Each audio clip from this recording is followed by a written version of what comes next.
Boa noite, tudo bem, meninas? Na nossa última aula falamos ali sobre emergência no domicílio, o que fazer aí no caso de quedas, desidratação do paciente por diarreia, por vômitos.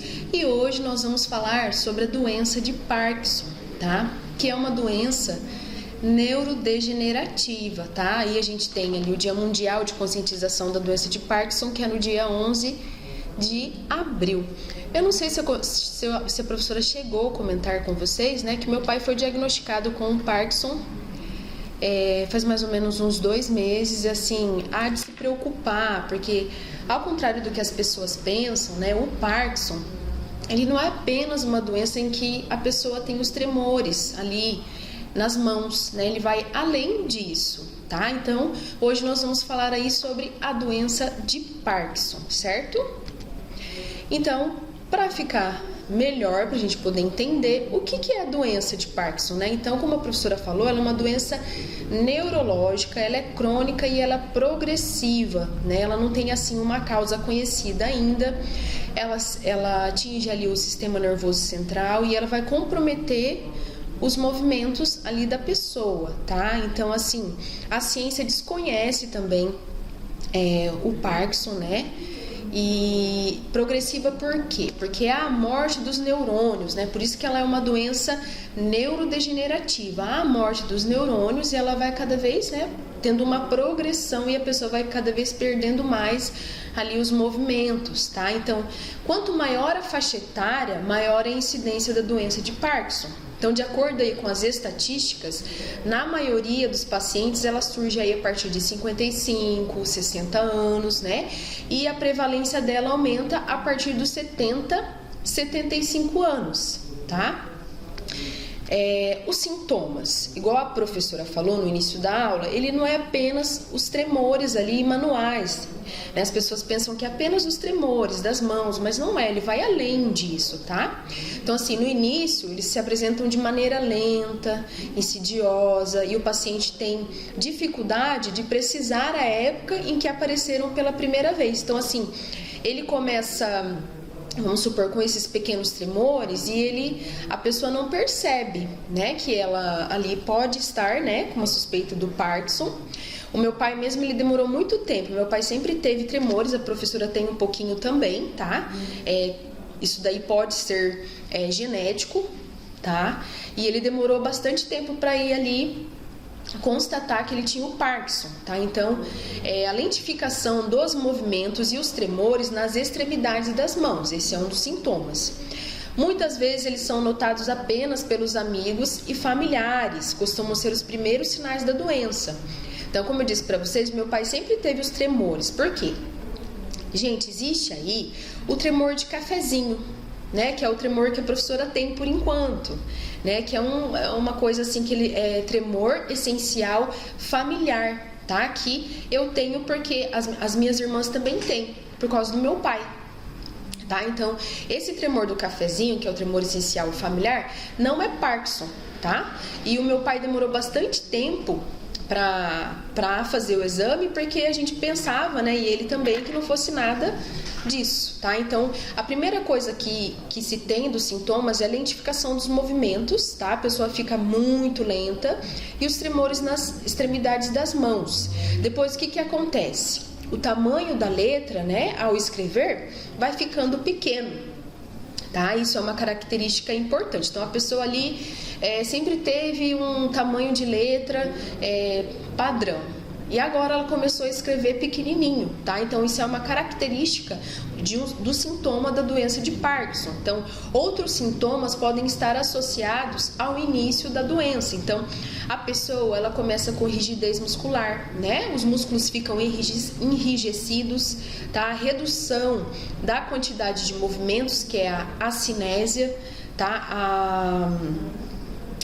A discinésia também, que é o distúrbio da atividade psicomotora. A pessoa fica com distúrbios da fala, ela tem dificuldade ali na deglutição, que é a capacidade da gente engolir, depressão, dores, tontura, tem distúrbios do sono, tem distúrbios respiratórios e urinários. Então, o Parkinson vai além desses tremores nas extremidades das mãos, ao contrário do que as pessoas pensam, né, que é só o tremor ali nas mãos, tá? Então, olha quanta coisa que acontece. Tem a rigidez muscular, a pessoa tem ali o distúrbio na atividade psicomotora, quer dizer o quê? Que a pessoa ela vai perdendo toda aquela cognição, né? Ela tem ali uma parte de alucinações, ela tem uma parte de perda de memória, né? Um pouquinho de demência, que é esquecimento. Tudo isso faz parte da doença de Parkinson, tá? Todos esses são sintomas da doença de Parkinson. Aí a gente tem aqui, ó, que a professora colocou, sintomas do mal de Parkinson. A pessoa tem uma postura mais encurvada, ela não tem mais, né, as expressões faciais, tá? Rigidez nas costas por causa da rigidez muscular, né? Uma inclinação para frente, abertura reduzida dos braços, cotovelos e pulsos, né, mais flexionados. Por quê, gente? Quando começa a enrijecer os meus músculos, né, eu vou ficando cada vez mais atrofiada, né? Tremores nas mãos, que esses são um dos principais sintomas que a doença de Parkinson tem. Tremores nas pernas, quadril e joelhos flexionados e marcha embaralhada e curta, né? Então, de acordo com a morte dos meus neurônios aí, por causa que é uma doença neurodegenerativa, né, vai matando, né, os meus neurônios, eles não se regeneram, tá? E vai ali atingindo todo o meu corpo, todo o sistema nervoso central, que faz eu ter essa redução, né, dos movimentos, essa lentidão, essa rigidez muscular, dificuldade para engolir, tá bom? Então, esses são os sintomas do mal de Parkinson. Então, como a gente faz o diagnóstico do Parkinson? Daí você pergunta, professora, como que a gente, né, consegue aí fazer o diagnóstico do Parkinson? O diagnóstico do Parkinson, gente, é feito aí com o médico neurologista, tá? Então, o paciente ou familiares vão perceber ali, a pessoa tá mais lenta, né? Ou ela tá com dificuldade de memória, tem tremores, ela tem rigidez, ou ela anda caindo frequentemente, né? Então, opa, peraí, né? Vamos levar ele no neurologista, porque ele pode estar com mal de Parkinson, tá? O neurologista, ele vai pedir alguns exames, tá? Ele vai fazer uma história clínica ali. Quantos anos começou os tremores das mãos, né? O senhor tá sentindo mais alguma coisa? Então, ele faz um estudo ali, uma história, né? Depois ele vai fazer um exame físico geral, que pode ser... um exame neurológico, que geralmente você vai fazer uma ressonância magnética, tá? Para diagnosticar ali e concluir que a pessoa tem o Parkinson. E na conclusão, define-se se é o Parkinson ou não. Então, avalia-se se é o mal de Parkinson ou suas variantes. Daí a pessoa, ela inicia o tratamento. A professora não falou hoje ainda que o Parkinson, ele não tem cura, tá? Ele só tem apenas o tratamento, mas conheço pessoas, né, e inclusive desejo também que o meu pai faça o tratamento da doença de Parkinson aí e consiga, né, ter uma sobrevida maior, né? Então, conheço pessoas que fazem há 10 anos, 15 anos tratamento para doença de Parkinson, tá? E estão levando aí, digamos, uma vida normal na medida do possível, tá bom? As causas aí, igual a professora comentou com vocês, é a morte das células do cérebro. Então, a gente tem uma área conhecida ali como substância negra. E essa área do nosso cérebro, ela produz a dopamina, que é um neurotransmissor que, entre outras funções, ele controla os movimentos. Então, tá vendo? Ela vai atingir esse neurônio, que é um neurotransmissor, no meu sistema nervoso central, que ele controla os meus movimentos. Então, esses neurônios vão morrendo e eu vou perdendo essa capacidade, tá? E ela é progressiva, conforme aí a professora falou, né? E na maioria dos pacientes ela surge de 55, 60 anos, e a prevalência da doença ali a partir de 70, 75 anos. O tratamento, gente. O tratamento, ele pode ser medicamentoso, né, que é através das medicações aí que o neurologista vai passar, O psicoterápico, que a pessoa precisa fazer terapias com psicólogo, tá? Ou psicóloga, enfim. E até cirúrgico em alguns casos, tá bom? Então, o tratamento medicamentoso é feito à base de drogas neuroprotetoras que eles vão evitar essa diminuição progressiva da dopamina, tá? No meu neurotransmissor. Então, eu vou tomar medicamentos, digamos aí, para retardar essa morte dos meus neurônios, tá bom? O tratamento psicoterápico ocorre em função da depressão. Porque, gente, eu sou uma pessoa, como a gente sempre fala em todas as aulas, eu sou uma pessoa normal, que tem autonomia, né? Para dirigir, para fazer as coisas na minha casa, para tomar meu banho, para comer as coisas mais simples que talvez a gente não dê valor, né? A partir aí que eu tenha um começo de Parkinson, eu vou precisar de outra pessoa. Então, eu vou estar totalmente dependendo de outra pessoa para fazer atividades de vida diária simples que eu não precisava de ninguém, né? Então, eu tenho, né, essa tendência de ter a depressão. Aí eu vou ter perda de memória e aparecimento de demências, tá? E também pode incluir a prescrição de medicamentos antidepressivos e outros psicotrópicos, tá? A pessoa que vai fazer a psicoterapia, no caso, é o psicólogo, tá bom? Recomendações. Então, quanto mais rápido você perceber ali que a pessoa está com tremores na mão, né? Ou você tenha percebido a micrografia, né? Que a letra pequenininha está escrevendo com a letra pequenininha, né? Então, rapidinho você tem que procurar um médico para essa pessoa fazer o tratamento, tá? Concluir se realmente, diagnosticar se realmente tem o Parkinson e fazer o tratamento. Então, o que a gente pode fazer? Manter a atividade intelectual da pessoa.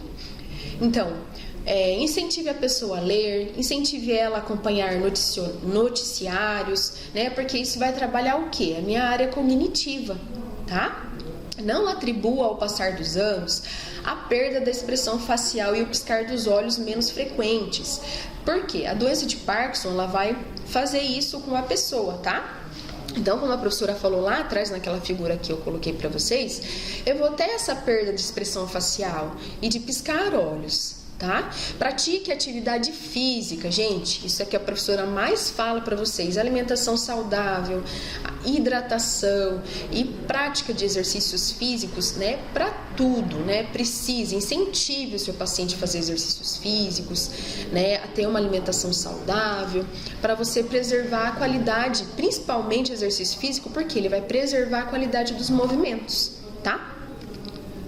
E, logicamente, a pessoa que tem o Parkinson precisa aí ter um apoio da família, né? Um apoio dos médicos, de psicólogos, de amigos, o cuidador que tem um papel essencial, né? Porque vai estar ali direto com a pessoa, né? O próprio paciente precisa reagir, precisa, né, fazer o tratamento, ser otimista. Então, o cuidador precisa ali estar incentivando, principalmente a prática de exercícios físicos, acompanhando em terapia, sendo aí o melhor amigo, incentivador da pessoa que tem o Parkinson, tá bom, meninas? Dicas importantes para o trato ao paciente de Parkinson, né? A moradia. Então, quer dizer o quê? Que na casa da pessoa que tem o Parkinson precisa fazer aquelas adaptações ambientais, tá? Para facilitar a locomoção do paciente, porque ele vai estar debilitado devido à rigidez muscular, postura e etc, tudo que a gente falou anteriormente, tá? Então aí, tirar fios expostos, tirar tapetes, né? Ter boa iluminação no ambiente, todas aquelas adaptações necessárias no ambiente, tá? Na alimentação, se ele tiver dificuldade de deglutição, alimentos que sejam mais pastosos, a gente pode usar um espessante, né? E ali incentivando ele a comer, né? Existem frutas que são boas são melhores para deglutição, tipo mamão, abacate, etc, gente. Você tem que aí inovar no cardápio aí para o paciente de Parkinson, tá? Higiene pessoal, que vai muito além de apenas você, toma banho, escova o dente. Não vai você fazer a pessoa se sentir bem, tá? Prática de atividades físicas, conforme a gente já falou, apoio emocional, que é importantíssimo, tá? E ser um bom ouvinte para o paciente de Parkinson. Todas essas são coisas que nós, enquanto cuidadores, temos a responsabilidade, né? Empatia e amor ali no que a gente está fazendo. Ok, meninas? Então é isso. A professora aí agradece a participação de vocês, tá? Tá esperando ansiosamente a hora da gente voltar a se ver, tá bom? E a gente fala daqui a pouquinho aí na nossa aula, dúvidas e ideias e compartilhamentos que vocês tenham para fazer, comentários, tá bom? Um beijo, professora, morrendo de saudade e até mais.